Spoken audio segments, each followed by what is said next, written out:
I'm kind of looking at the headroom here, and it's looking like it's pretty abysmal. So it's only about a ½ inch that I have between myself and the roof. So hopefully don't get in a rollover if you're tall in this car and you're sitting in the back seat.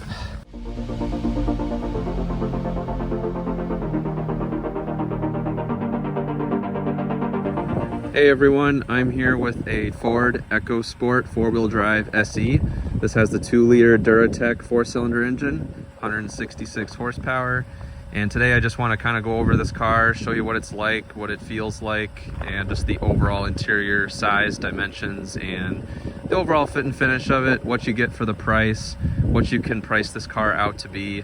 And it's a really good value, especially on the used car market. And on the new car market, it runs somewhere between $23,000 and up to $36,000 depending on how you equip it. And these were recently discontinued by Ford, and the Ford Maverick is now the entry-level model for the Ford lineup in North America.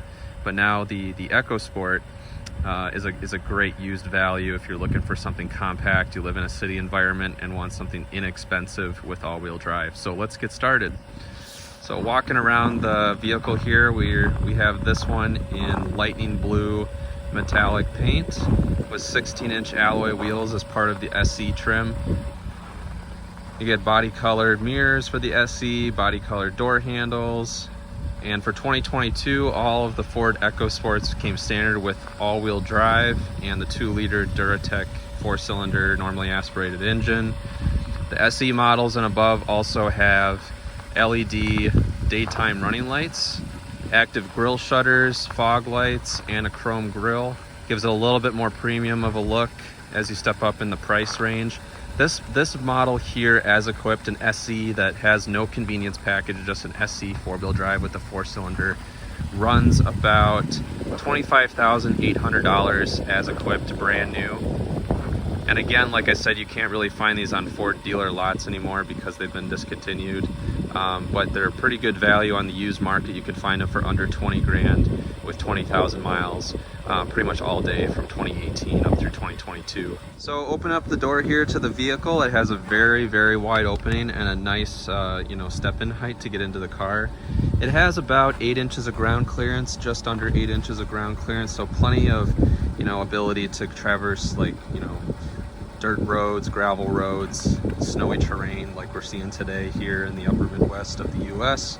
But looking at the door panel here, you get hard touch materials, which is a bit of a downside. I know the price of this vehicle is only $25,000 to $26,000, but it would be nice if instead of the soft touch dashboard that Ford put more soft touch materials on this door panel for your elbow on long drives. They do offer like a soft touch cloth armrest here for the driver and the front passenger. They offer auto down and auto up for only the driver's side front window, and then no auto up or no auto down for any of the other windows. You do get power mirrors and locks, push button start. You do get auto headlamps, which is definitely a plus, so that's kind of nice that Ford offers that for you. This car is also manufactured by Ford Motor Company, and this is a 2020 model, manufactured about 3 years ago, December 2019, and this vehicle is actually made in India for the global market, for the Asia Pacific market and the North American market. They made these in Mexico for a little bit, but the ones supplied to the US are made in India. It doesn't say that it was made there, it's just kind of an interesting fact. And kind of stepping in here, you have fairly well detailed front cloth seats that have this kind of interesting like stitching and pattern on here that looks kind of like modern, futuristic, kind of like geared towards the Gen Z and millennial generation that would be buying a vehicle like this in the $20,000 to $25,000 range. The other thing to note is that the armrest here is very thinly padded. It's rubberized, but it's like super hard. It doesn't even have that much space, honestly. It has like some space down there, but no more than like maybe 2 wallets or a little purse you could probably fit in there. And then if you have this like little tray here, it doesn't really help at all. So just kind of interesting that the console's not any bigger, but it's fairly common for vehicles in this class. So stepping into the vehicle here, very big wide door opening, so even at 6 feet tall, my knees still have like 6 inches of room here between the dashboard so I never have to worry about that. A big door opening, weather stripping, as I've recalled in some of my other videos, looks very robust. So this car is fairly quiet in terms of wind noise for the class. Very, very solid door, to be honest with you. But if I open this door and close it, that's a pretty solid, substantial feel. So Ford does that pretty well, even on their lower end cars. I will say that this A-pillar is kind of an oddball design. Like, they have this sail window that's here, which doesn't really help from a driver's perspective, but if you're looking over on the passenger side, you can see a little bit over there. It just seems like this whole A-pillar design was kind of an afterthought in a lot of ways, even though it's the front of the vehicle and is one of the first things to be designed in an industrial design studio. This A-pillar sail window, quarter window, is minuscule for what it's able to provide you. So the overall visibility out the front, I can't say is the very best. And this mirror is good to have, a large mirror for a vehicle like this with the blind spot, little corner mirror there. This car does not have blind spot monitoring as standard. No adaptive cruise control, no forward collision warning. Rear park sensors come on the SE, but rear cross traffic alert does not come unless you get blind spot warning with the rear cross traffic alert in the convenience package. So kind of a bummer there for no adaptive cruise, no matter if you spend $36,000 on a fully loaded one of these. You have an analog gauge cluster with a small 3.5 to 4 inch LCD or a TFT display in the middle. So nothing too, special there. As you can tell, this vehicle doesn't get the best fuel economy for, its class. It gets kind of a measly 24 to 25 mpg combined, 29 miles per gallon highway and 23 miles per gallon city according to the EPA. Although Consumer Reports was able to get 31 miles per gallon at 65 miles an hour cruising and about 17 mpg in the heavy city driving that simulates like LA traffic on the 401. So all in all, about 24 to 25 mpg, and that's not too great considering you only have 166 horsepower, and this vehicle does 0 to 60 in about 9.5 to 10.5 seconds, so not fast by any means. Again, this is a vehicle that is really inexpensive for what you're able to get. You still have a leather wrapped steering wheel as part of the SC. It's kind of a really old style leather wrapped steering wheel. It kind of has that elephant skin like kind of graining on it that doesn't look super premium, and it feels a little rubbery for leather. You have an 8-inch Sync 3 infotainment system. It's quite nice. It's very, very responsive. I press on something and it goes right to it, like right away. And if I swipe between screens, it's almost instantaneous. So I think that's one thing that Ford did really well, was the technology in this vehicle. The other downside of this is that it only has a 6-speaker audio system. If you get the up level, I think it's an 8 or 10 speaker Bang & Olufsen sound system, it finally becomes a little bit more acceptable in terms of sound quality, but it's still not the very best in the segment. Even with the Bang & Olufsen, I would definitely look at like a Mazda CX-30 with the Bose audio system in this small compact class if you're looking for a good audio system.